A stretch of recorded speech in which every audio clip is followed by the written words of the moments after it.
Well, good evening, everybody, and welcome again to another edition of the Demonland podcast. My name is Andy, and back by popular demand, he was away last week. Grapeviney, good evening. Good evening, Andy. Good evening, Demonland. Nervous times on the board and among the supporters. 3 games to go, and we probably need all 3 wins to secure a final spot, don't we? Well, we're really cutting it fine, but I think this is where we are at our best. I don't think we do well. I don't know, maybe it's just my MFC SS, the Melbourne Football Club supporters syndrome bleeding through, but I'm not comfortable with being actually in the 8. I like to be fighting to get into the 8. I think when we're in there, we get a bit complacent. We don't play at our best. I think we play at our best when we're backs against the wall. So hopefully that rings true, and we can get a few wins in a row. Well, what about the theory that we don't play well when we're the favourites? We're probably not the favourites this week. It's probably even Stevens. I haven't seen the betting, but against Brisbane and Collingwood, we'll certainly be favourites. So, it's... There's a popular myth on Demonland that we don't do well in those circumstances. So I don't think it's a myth. I think it's quite been proven time and time again this year. We've lost games that we should have won or been thought to win. Yep. There's been a few of those. There's no doubt about that. So a lot's been. We're late in the week doing this podcast for various reasons. So I don't think we'll discuss too much about the past, the last game. I think that's been done to death. So we might move on from talking about that. We won't talk too much about it. The teams are out now. We should focus on the next week and the coming weeks after that. If you're not aware, tonight we're going to have a very special guest. We've got one of the assistant coaches, actually the offensive coordinator, Troy Chaplin, joining us tonight, and he'll be joining us sort of in the next seven minutes. So just prior to that, maybe we can talk a little bit about the game, particularly, early on in the game, we were 3 goals up, and I didn't know what to do with myself. I actually thought I threw aside the MFC SS for a second, and I thought, hey, we're going to win this, and we're going to win this well. I think about 8 minutes later, I was sitting under the couch in the fetal position, rocking back and forth. So, my day was spoiled. Well, I didn't see the game. I was at work, and I haven't seen it, and I haven't really read the board, but I did get a chance to look at the scores twice. And the first time was early in the game, and we were 3 goals up, just as you said. Yep. And I thought, looks like we're on today. That's good. And then the next time I checked, which was about, 20, 30 minutes later, we were 6 goals down. So it obviously didn't take long to fall to bits. Yeah, and it really just seemed to happen very quickly. Like, we were playing really well. Things were clicking. We got the goals. We were 3 goals up. They looked like they didn't turn up at all. We had all the play, all the ball, and then it was just bang, bang, bang. It was very quick. They were very slick with their ball movement, and we were like witches' hats. I don't know what happened. It was very worrying, particularly because we now have to win 3 games to get into the finals, and very worrying signs, and it's got to turn around very quickly. Otherwise, we are going to be, September, we're going to be sitting twiddling our thumbs, looking at the draft as being the next exciting thing. Yeah, well, thankfully, you'd think our fate is still in our own hands for the moment. So as long as that remains the case, then all we can do is hope, I guess. Well, as supporters, that's all we can do. Obviously, we can't get out there and do it, and nor would we want to or be able to. Fate's in the guys' hands, the players and the coaches, and we've got to get the job done. Can we win 2 and get in? I guess with results going our way, we can, but we've got to win 3 and. Yeah, and you'd want to add some percentage too. That obviously could be crucial in the final calculation. So, we want to win, not just win, but win well. Well, that's been also another problem of ours. When we have won, not saying we've just fallen over the line, but we've sort of failed to put teams away. Adelaide, we beat convincing. 40 points seems to be the sort of upper limit. What have we of our victories this year? What have been our big wins this year? That Adelaide win. I think the Gold Coast win was comfortable, wasn't it? But that was again, it was only about 40 points, I think. And the Bulldogs as well. Which also I think we failed to sort of go on with it in the last. I think we're 50 points up, if I'm not mistaken, at three-quarter time, and ended up 57 points maybe at the end. Or will 57 end up 50? I can't remember. It seems so long ago. and after later on, we've got a few polls, those unscientific Demonland polls. And I pulled up a few polls from earlier on in the year, and we might take a look at those as well, just to see the comparison. Mainly, they're those polls that of do you think we'll make the finals? So we'll take a look at those as well. But shortly, we're going to go to our guest, and it's for a while I've wanted to get a coach onto the podcast, sort of pick their brains. I'm excited about this.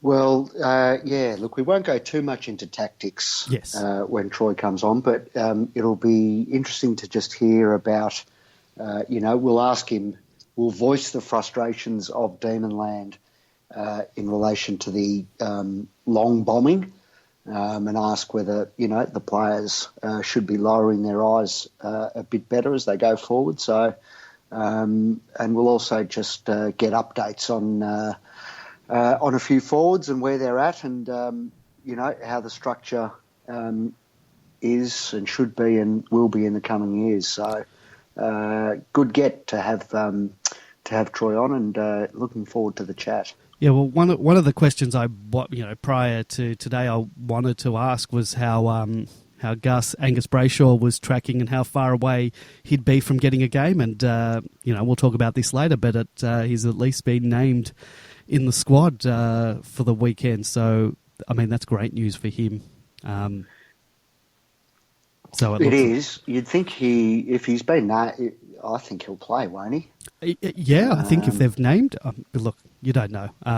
They've named the extended bench, so anything can happen between now and then. But we'll discuss this a bit later on. Let's get Troy on the buzzer. I'll put on hold. You'll just hear some... just prior to the show, we were playing the 2006 elimination final against St Kilda. Hopefully in preparation to playing finals this year. But I'll put that back on, and when we come back, you'll hear Troy Chaplin. Our guest tonight was drafted at number 15 in the 2003 draft by Port Adelaide, where he played 140 games in 9 seasons before joining Richmond as a restricted free agent at the end of 2012. In his first season at the Tigers, he was a top 3 finisher in the Jack Dyer medal, and after 4 years at that club, he retired and joined their coaching panel to work under Damien Hardwick for the remainder of the year. It was mooted that he would make that position permanent before being lured by the D's to become the football department's offensive coordinator. Talking, of course, about Troy Chaplin. Welcome to the Demonland podcast, Troy. G'day, guys. Thanks for having me. How much has the game changed since you first played? Oh, look, it's a good question because it's probably changed about 5 or 6 times throughout my playing career, and then again this year as well. It's changed once again. I think when I first started, there was a lot more one-on-one battles, and then throughout time, there was the introduction of the rolling zones through the old Clarko's cluster, and then it was press-up footy through Collingwood, and now it's just it's got really quick. So it's changed 4 or 5 times throughout probably the last 14 years, and the game's pretty demanding now, and it was one of the main reasons it got me in the end, because the speed just got too much for me, and the body couldn't handle it anymore as a player. But I'm certainly enjoying the role as a coach at the footy club now. It's been fantastic this year. That's right. Your first game was in 2004, and it was, funnily enough, against the Demons. What do you remember about that match? I know, because I looked it up today, that the D's won by 53 points and David Neitz kicked 6 goals.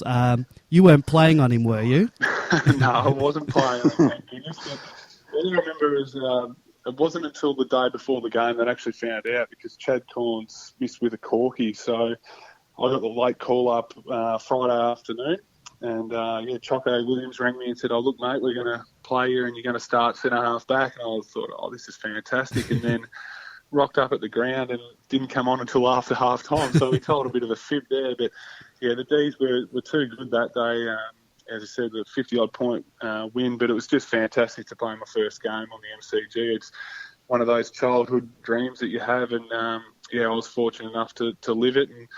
And I think also playing in that game, his first game for Port Adelaide, was Josh Marnie, the footy operations manager now. So it's funny how it's sort of come full circle that he appointed me, and now I'm a coach at the Melbourne Demons.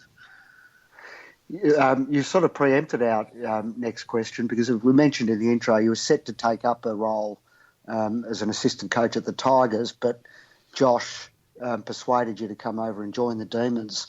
What was it that got you over the line with the red and the blue?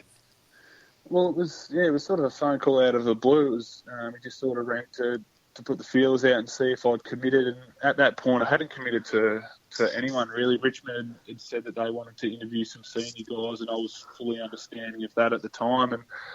And he just teed up an interview. It was more just a catch up over coffee, really. It was the first time I'd met Simon Goodwin and Brendan McCartney as well. So the 4 of us just sat around at Goody's house, just talking footy. And the following day, Marnes offered me the job, or the guys rang through and offered the job. And I had a couple of other interviews to go, and I sort of weighed up. Obviously, got a young family, and in Melbourne was a perfect opportunity to stay where we just moved the family across. But then once I had a look at the list, we got such great young footballers coming through. I mean, the guys like Petrarca, Oliver that we've seen this year, Jaden Hunt.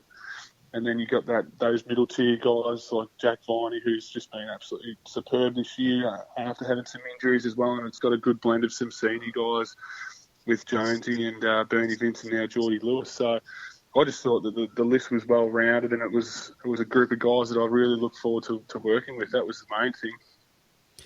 So, Troy, as the game evolves, so do the coaching roles. You're currently the offensive coordinator. Can you explain that role that you currently occupied, and who are you in charge of, and what exactly does the offensive coordinator do?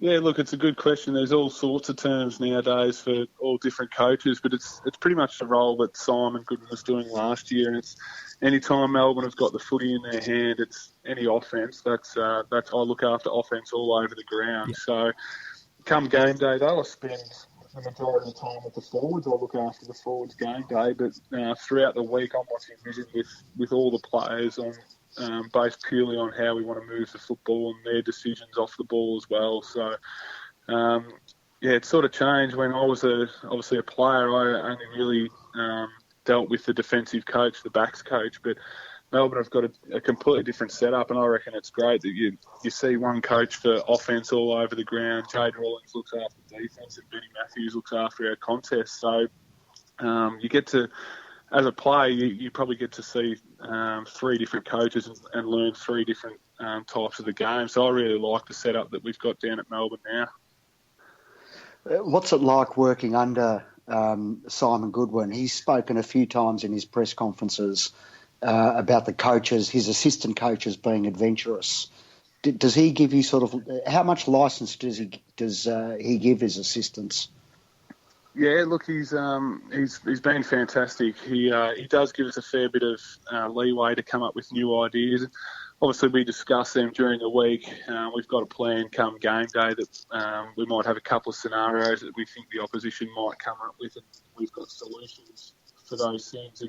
And that's probably what I've found with Goody is he's a real solution-based coach. He doesn't want to know the what's going wrong or the issue. He wants to know what we're going to do about it. So it's a good way of looking at it because you can sit there and say certain things are happening game day, but unless you come up with a solution, they're not going to get fixed. But in terms of being adventurous, we've just tried different things this year. There's no doubt as the supporters would have seen different centre bounce setups with 8 coming off the back. Yeah. There's a whole range of things that we've looked at doing. We've had to alter our stoppage setups when Maxi was out for that period of time as well. So we've learned a fair bit about our guys, and they've learned a fair bit about the game this year as well. How's Jesse going, both in the recovery of his shoulder injury, but more importantly, his emotional well-being after such a difficult year?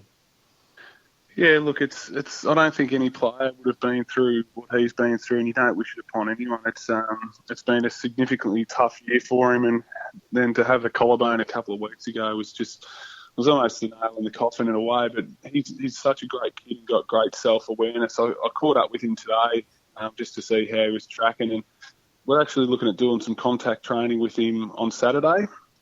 With the view that he may come back next week, depending on how it goes. So his turnaround's been fantastic. He hasn't given up on the year. He really wants to come back and contribute to the team, and we're looking forward to having him back because we know what sort of quality player he is. But I think just the character of the kid, he's probably learned so much about himself this year and his resilience. No one can question that at all. And for a 22-year-old, it's quite unbelievable, really. That's great news. Yeah. Where do you think his best position is? Is it deep forward or up at centre forward where he can use his running ability and get up the ground? Yeah, look, it's a good question because I suppose in today's footy you can't really get set in one position. We've thrown him on ball at times as well. You talk about his running ability. When I first got to the club, I've been fortunate to play with some pretty handy players. I mean, Alex Rance, he's physically and like in his strength, but also his running capacity right up there with the one or two I've seen throughout my career, and Hogues matches that. And that was the one thing that blew me away when I first got to the club was his ability to run.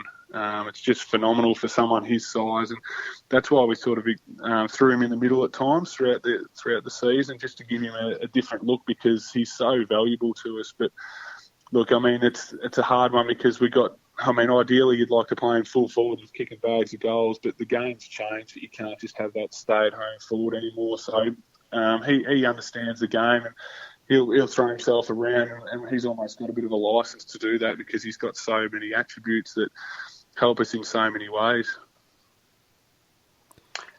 Jesse's absence and injuries elsewhere saw Tom McDonald go forward, where he's been a revelation.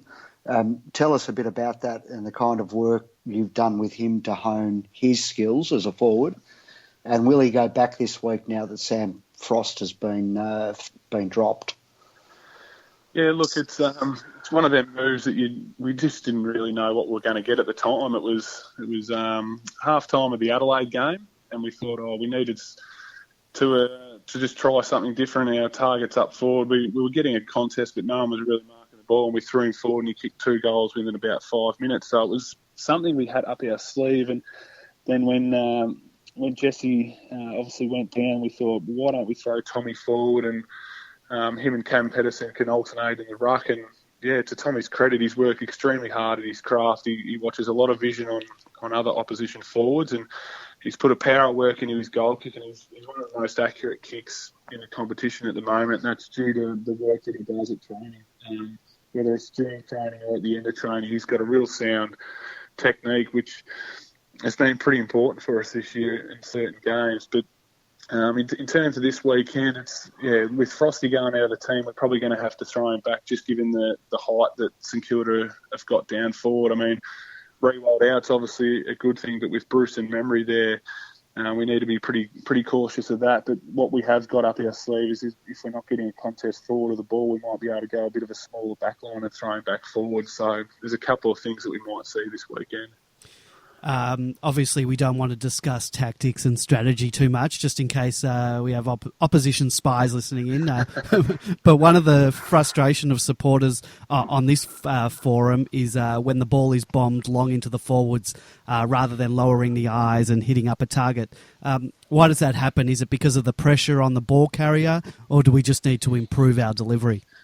Yeah, look, it's a little bit of both. It's a great question. One of the things that we found this year is that teams have tried to sit a defender out the back of our forwards, just given our speed and our ability to get out the back early in the year. So a lot of the times when guys look up, the first thing they see is that spare player out the back. So what I've just been trying to teach our guys is that you can't always keep lengthening back to goals. You've got to, obviously, if you can get in behind your defender and then lead back up at the ball, that'd be ideal. So the last couple of weeks, we've been practicing our kicking inside 50, but we just haven't been able to get the reward at the moment.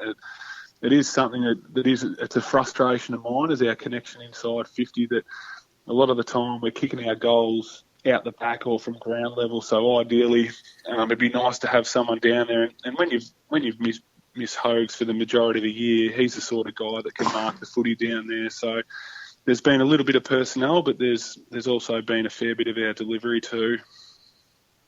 Mitch Hannon has been a real revelation this year, especially his ability to get the ball to boot so quickly. But we've also seen him spend time in the middle over the past month. Where do you see his future in terms of a position?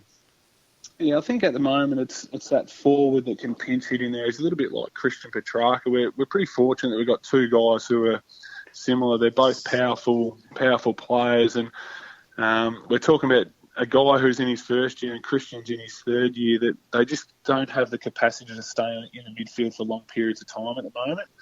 So I think that, as you said, Mitch is very smart around goals. He's a very clever player and he's very good overhead as well. And we actually haven't seen the best of Mitch overhead yet. It was one of his strengths at VFL level last year, but he's coming off shoulder surgery, so he's probably still lacked a little bit of confidence in that area. But if you had have asked me at the start of the year, would Mitch Hannon have played every game bar two that he's been rested, I would have had serious doubts over that. But he's been really impressive for us, as have a lot of our other younger guys. So I'd say towards this back end of the year, now that we've got some players back from injury, we'll see Mitch forward a fair bit more. We sort of answered a bit of our next question was about Christian Petrarca. We wanted to know whether he'll continue to spend significant amounts of time in the forward line, or will he predominantly play as a midfielder once he builds his tank? And I think you sort of answered that a little bit. But yeah, where do you see him in the future, as mainly a midfielder? Or, look, I sort of see him as probably similar to an old teammate of mine in Dusty Martin. They're both similar sort of sizes. They're very good one-on-one players forward of the ball, but they're so good around the footy that you're sort of robbing Peter to pay Paul in both areas of the ground. That when Christian starts to develop his tank, he's going to be a pretty phenomenal midfielder. He's had a bit of a taste of it this year, so I think he understands over the off-season to improve his running capacity is only going to help his ability to go on ball. But I think either area of the ground, I mean, whether he's on ball or forward, he's very dangerous, and that's the sort of player you want in your team. So I think the best thing that the supporters can look forward to, I think Christian's only at about 50% capacity at the moment. I think he's got so much improvement to go. He's still learning the game. He's still very raw.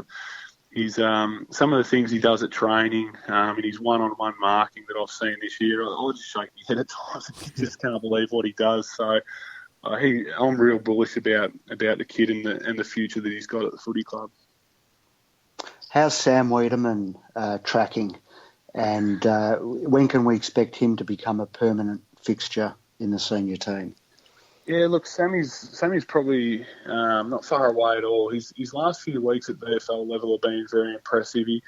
He's probably we probably void him of confidence a little bit early in the year when Hogs went out. We relied on him to play as our number one forward, and he found it hard. He probably got taught a few lessons from a few senior defenders out there, but at the end of the day, it's going to be great for his development going forward. He learned a fair bit about the game and the demands of it, and he's been focusing on his launching at the ball at VFL level. And as I said, his last 3 or 4 weeks, he's been really important. I know on the weekend he was quiet in the first half at VFL against Sandringham, but when the game got a little bit hot in the last quarter and demanded someone to stand up, Weege was the guy that really stood up for us. And when you're starting to see them things develop in a young key forward in his second year, you get really excited.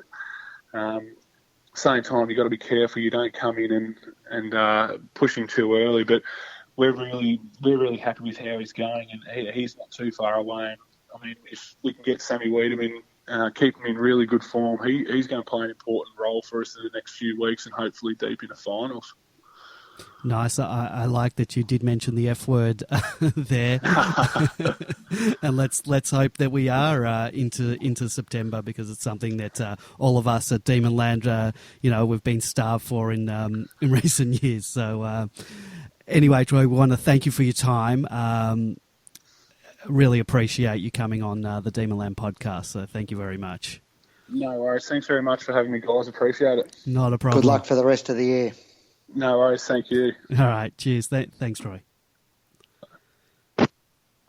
Well, that was Troy Chaplin, offensive coordinator of the mighty Melbourne Football Club, and I did like him mentioning deep into September, but we've got a few hurdles to get over before we get to there. But yeah, interesting, a few of the things that he did say about some of the players.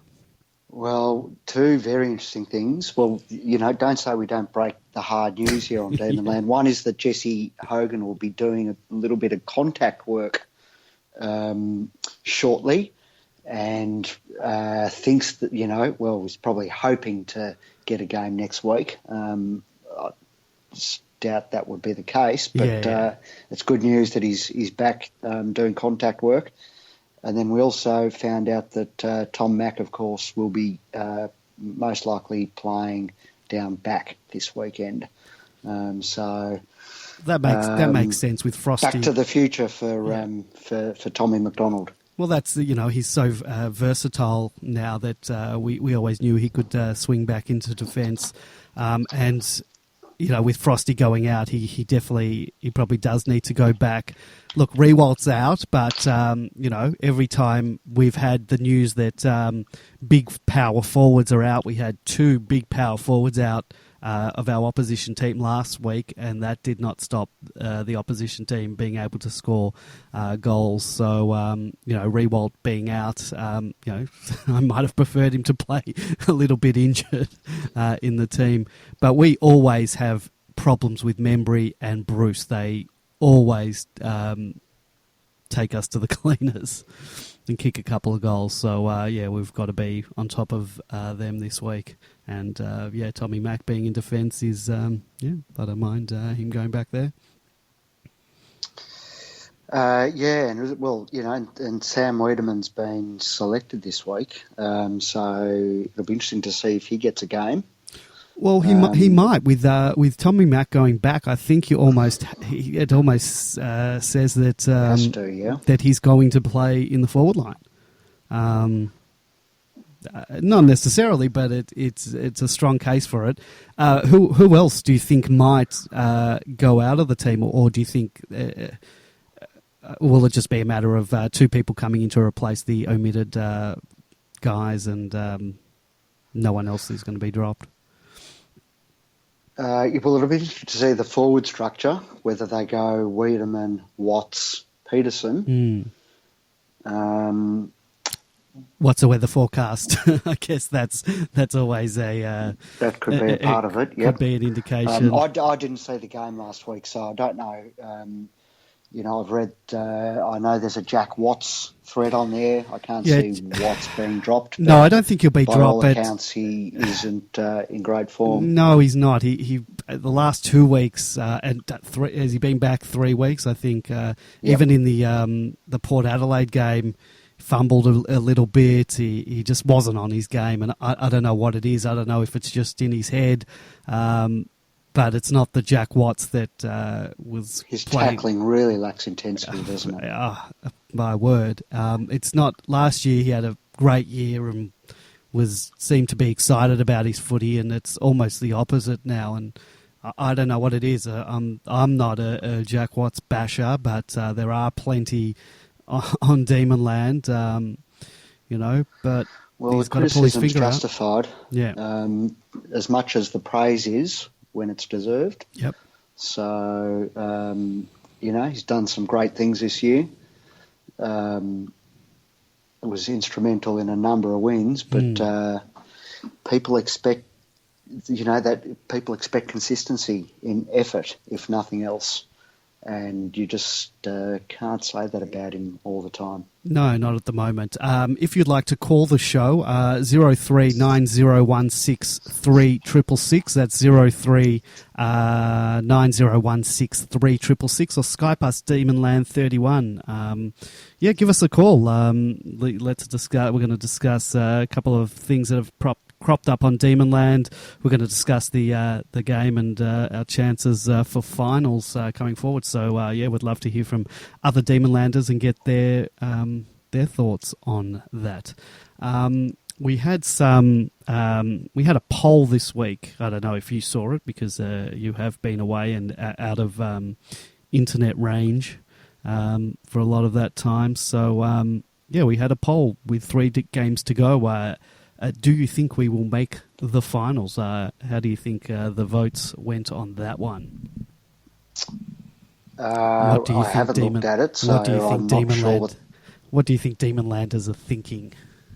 I think the negative probably won out over the positive. Yes, it did. And people probably use the thread to vent at what they see happening over the next 3 weeks. Well, the thread actually was not necessarily about the with 3 games to go, do you think we'll make the finals? The thread was more about is this season 2017 a failure if we do not make the finals this year? And we talked about this earlier on in the year, and I remember you were saying, no, it's not a failure because it's the long game and all that. And I think I was in the camp of, I think it might be a failure if we don't make it. So where do you stand now? If we don't make the finals this year, I still stand by my earlier position.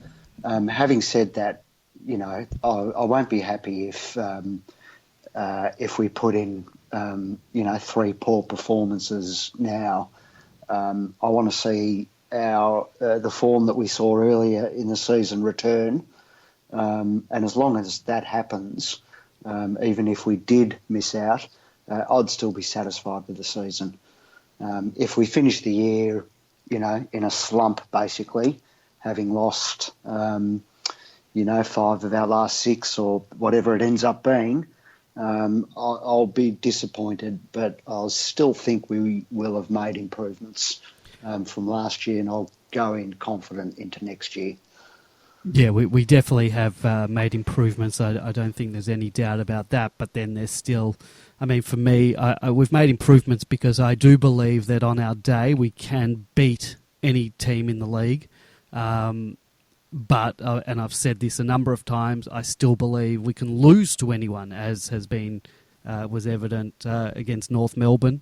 Perhaps it was because we played them in Tasmania in the cold, in the wind. Maybe if we played them at the G, it might have been a different story. But yeah, I still think we can go out next week against Brisbane and get beaten by the bottom side. I know they've improved a lot throughout the year and they're playing a lot better than their position on the ladder says. But I still think we could lose to them. That's the type of year we're having. But I take a little bit of heart that we can go up against an Adelaide and knock them off. And West Coast in West Coast, we've had some good wins. But yeah, I want to start seeing consistency. I guess that's what I want to see. And I don't think we're going to play finals until we can be consistent. Yeah, look, the consistency doesn't worry me at the moment because we're so young and inexperienced, and it annoys me when people on the board say that they're sick of hearing that excuse because it's a fact. It need not be an excuse. It's just a fact, and you can't blame and criticise the current group of players for being young just because you're still frustrated from the days when, Jack Trengove and Jack Watts and he who shall not be named were young. You can't. It's not the fault of the current group that, we've had 4 successive failed rebuilds or however many it is, and that we've basically been young and crap for 10 years. So, Clayton's only played 30-odd games, the same for Christian Petrarca and others, Jaden Hunt. Yeah. So, I don't like seeing I'm not seeing people reject that statement of fact. Yeah, no, I'm not in that camp yet. I think when we're having this discussion, perhaps this time next year or midway through next year, and possibly the year after, if people are still bringing up the, we're young. We're young, we're still learning, then I might start to get a bit more frustrated. But I want to make finals this year. I want them to win these remaining games because they're all winnable games. St Kilda, we're playing a team that's been up and down this year. We've probably been better than them this year in terms of results. I think we should knock them off. And if we are genuine finals contenders, we will beat them. This poll, you were correct. 46% was no, we will not make the finals. 25% was yes, and 27% is unsure. So we have a lot of people on Demonland that do not know what's sitting on the fence. Sitting on the fence, probably where I am at the moment too. Yeah. So, which raises the question. There's been a thread on this. Are we tapering? Yes, that was going to be the next thing. Before we go about the tapering, I'll just say that the results of the if we fail to make the finals is this 2017 a failure. 60% said yes, it is a failure. 30% said no, and nearly 10% are undecided. So, most people disagree with you. Go ahead. Yes, the tapering, as it is in life generally. So that's fine. Yes. So there was a thread about are we tapering? Now I'm assuming that was a thread. The thread about whether we're just sort of like happened last year with our last 2 games where we just sort of lost steam. Is that where this thread was headed? Well, no, more so that the loads were being managed to get us ready for finals. Mm-hmm. I don't know. I mean, you can't know until you're inside the club, really, on a question like that. But I would have thought that they just would have been more intent on securing a spot in the finals rather than effectively banking on it. Yeah. And sort of taking chances and... Yeah. Look, I'd be surprised. I think our back end. What was the consensus in the thread? Well, I didn't read the whole thread today, but I think my personal opinion. I think our back end of the year was very trying. We had the trip to the Northern Territory. We've had the couple of away trips. But even before the Northern Territory trip, we travelled to the Perth. We had Northern Territory trip. We've had the trip to Tasmania and then Canberra back to back. In the cold conditions. I'm sure didn't help. Yeah, I think it's been a tough back end of the draw. So we had a lot of 6 day. Remember, we had consecutive weeks, 3 consecutive weeks of 6 day breaks. Yeah, none of that would have helped. I accept that, but I don't know about 1 hour flights to Tassie and Canberra. It's still the whole travelling thing. I don't, it's the not sleeping in their beds. In that case, we've got 3 games at the G to finish off. Yeah. Then there should be no issue on that count anyway. Yeah. Yeah, I don't think it's something about the workloads or anything like that. I don't think they would have been doing that. I think the current thing. I think might you do just that be, if you're if you're sitting in second spot at round 17, you might start thinking about tapering and getting ready for finals, but not when you've been sort of sitting 7th and 8th, which is where we've been. That was Bring Back Pal, and I agree with that username. Let's bring back Pal. I liked him. He said, I hope you're right, but this kind of strategy is usually reserved for teams that have won 4 out of the last 7 flags and make September every year without fail. It's the type of thing, Hawthorn of old probably would have done, Geelong probably, but...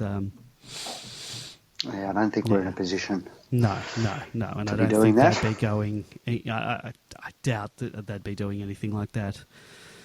I think we can sort of start discussing the next week's this coming match, because Gus is making a return. I was going to, as I said, I was going to ask Troy how far away Gus could be, and I was even going to put the question to you: how far away do you think Gus is? Do you think he could play this year, or would they not risk him? But I think his form in the twos is starting to warrant a game, and it looks like he might play. Which is fantastic.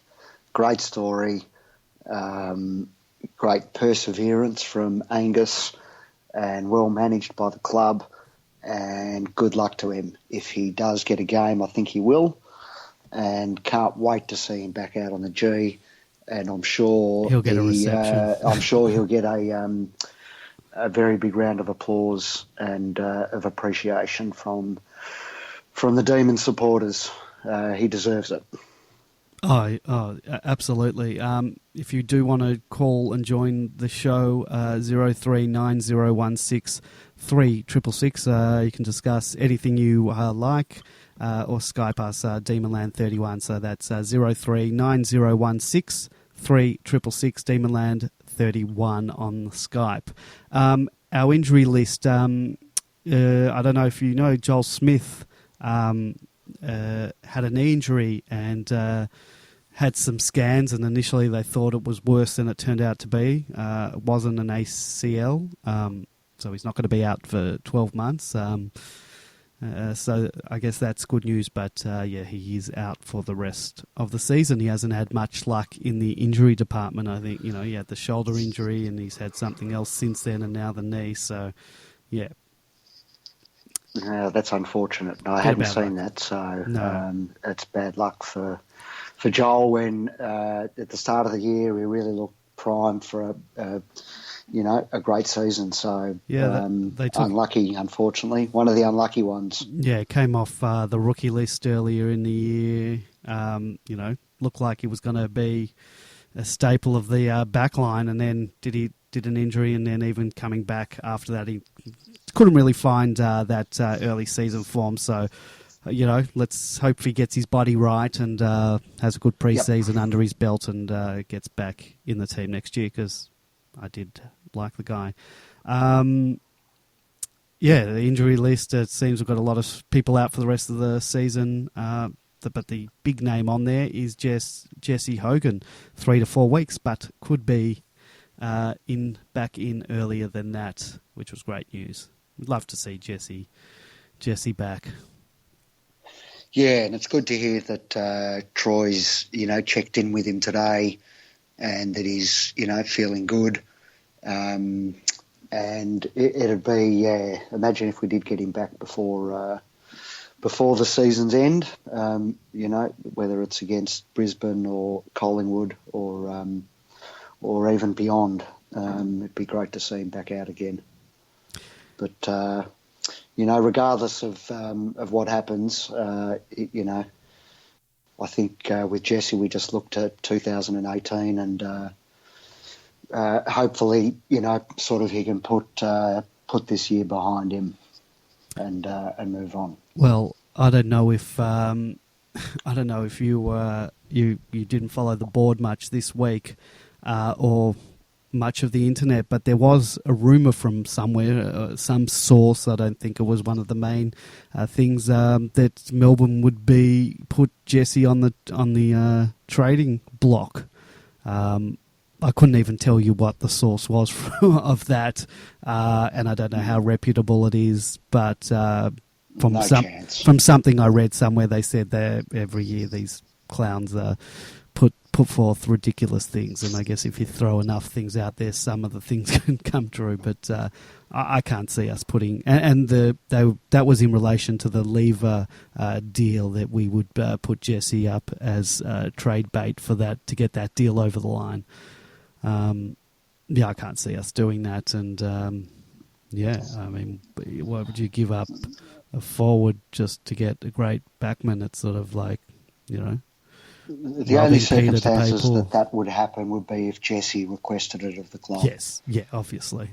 And from everything we know, he's quite happy being at Melbourne. So I'd be surprised if there's any merit to that rumour at all. Now, you must be aware that the D's apparently met with Jake Lever. It was widely reported in the last week, but Jake Lever came out yesterday or the day before and denied having met the D's. Did you see that? I didn't see that, no.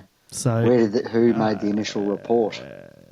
That he denied it, or the initial report? No, that he'd met with. Melbourne. That was all over that was sort of widely reported. And he's denied it. Yeah. And then what is denying it just a smokescreen? The fact that he did it, and he may have even come to terms. Don't know. I don't know. All I know is that he's come out and denied it. So. I don't know anything else about it. If someone can call in or even post it in, we've got a chat room. If anyone wants to post further details about that in our chat room at demonland.com/podcast. Let us know what the deal is with that. Would like it to be a smokescreen. I don't think you weren't here. Obviously, you weren't with us, with myself and Whispering Jack last week. We did talk about the Lever thing and possible. Well, we'll have to give something up for him. Do you have any thoughts on what you'd be willing to give up for Jake Lever? We put up names like Neil Bullen. But obviously, probably a first-round draft pick as well would have to go into the mix. But I get the feeling that Neil Bullen is going to be this year's trade bait, default for Demonland, or just... and that there won't be a deal discussed that doesn't somehow involve the offloading of Alex Neil Bullen.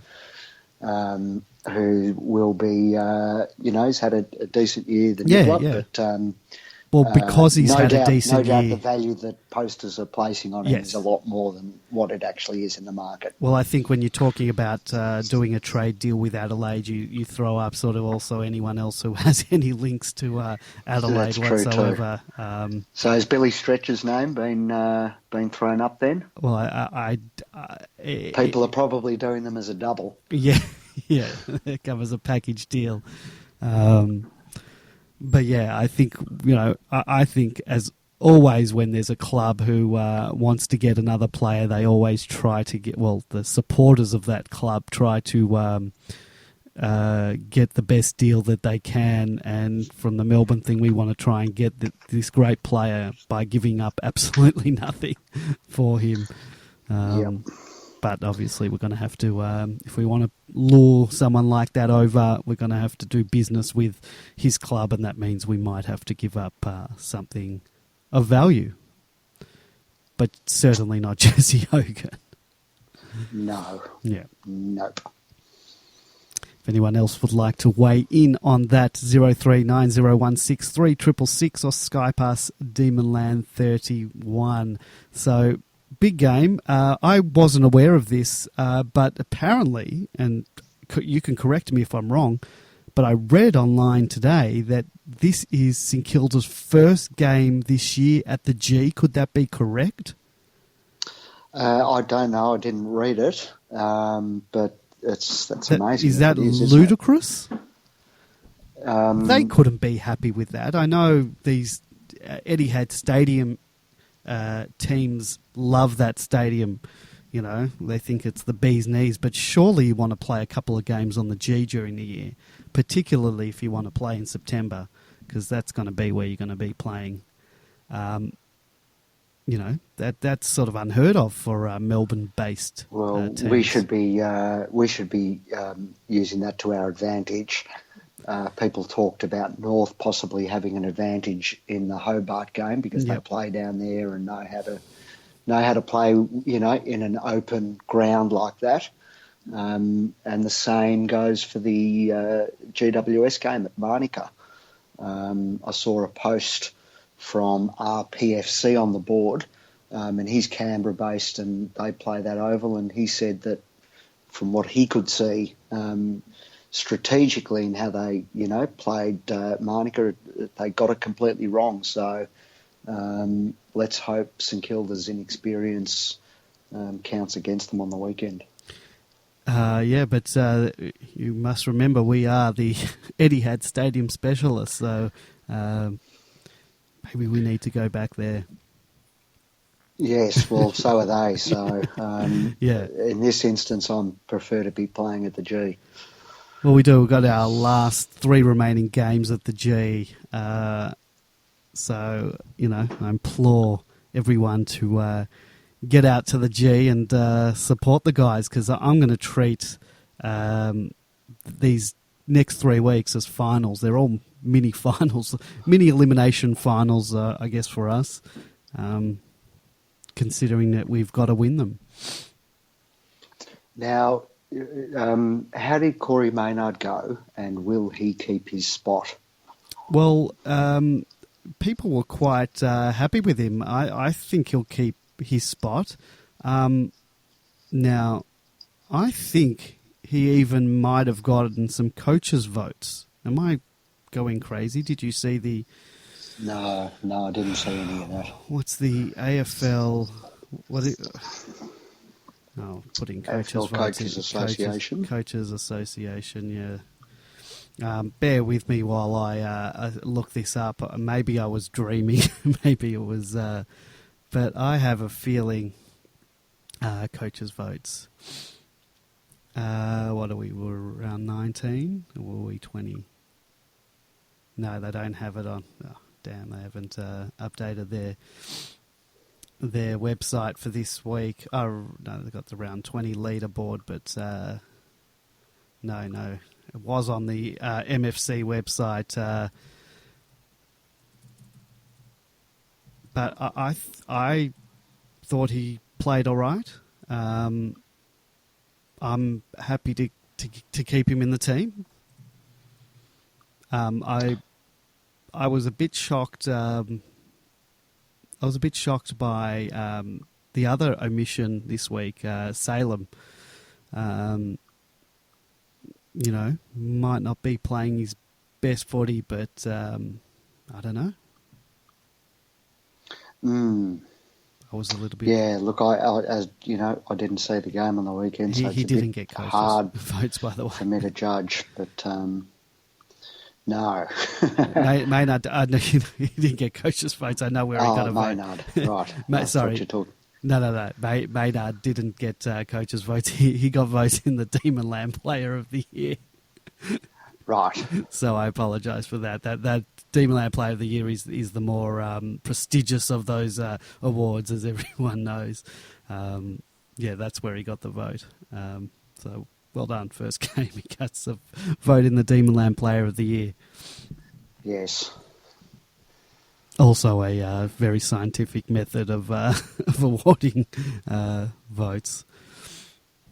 As I said, massive game this week. The closest we've got to a final in a long time. So get down to the MCG this week.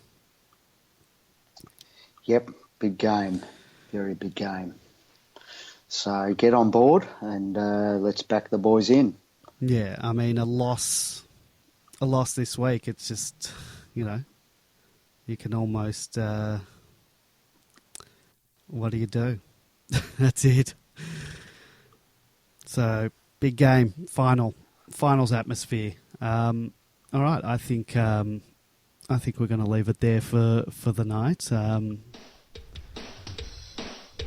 It's been a pleasure. I just want to thank the club for allowing assistant coach Troy Chaplin onto the podcast tonight. It was a great interview, and it was great to sort of get a coach's perspective on that. Next week we're probably going to have another guest. I won't announce it yet. I will announce that it's a past player, and it's always great to hear from past Demons. So I'll announce that during the week once I've confirmed it. So, we'll and thank you to my co-host, Grapeviney, once again. Good evening. All right. So, big game this week. Everyone get down to the G. Get your family, friends, your cats and dogs down to the G. Big game.